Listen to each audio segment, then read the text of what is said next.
Now, unfortunately, almost a tenth of the ballots in Colorado didn't count.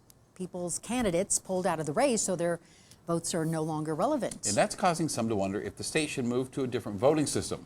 Denver 7's Megan Lopez is here to talk about that. And Megan, let's begin with whether those votes would have made a difference. Well, the short answer is yes, but you have to look at a little bit into why. So the Colorado Secretary of State's office doesn't really keep track of when it comes to the ballots that were considered invalid. And so that means ballots that were voted for maybe Buttigieg. So you have to do some math. That means you have to take the total ballots cast and subtract the Democratic ones that were counted, the Republican ones that were counted, and then you'll get that invalid number of ballots. You could see it's a considerable number. Now, if you take out maybe some of those that had issues with their signatures or double voting, things like that, the total is still enough that it might have been a player in the primary had those invalid ballots gone somewhere else, which is why some are wondering if maybe a different system is necessary.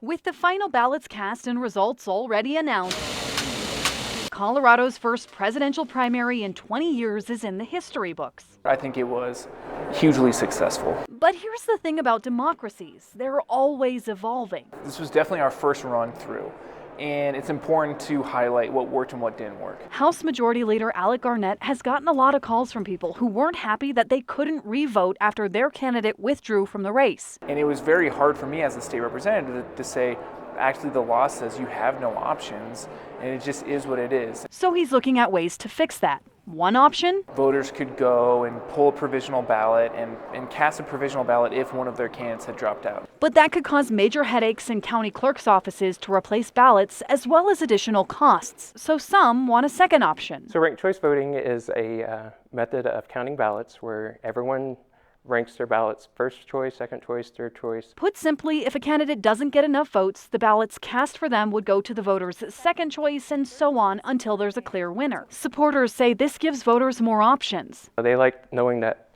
they can look beyond the two-party system and try to, find someone that captures their voice. While Representative Garnett is open to the idea, waiting till next year and making sure that it's a bipartisan solution, I think, is really key. It might impact the Democrats this year, but it might impact the Republicans in future years.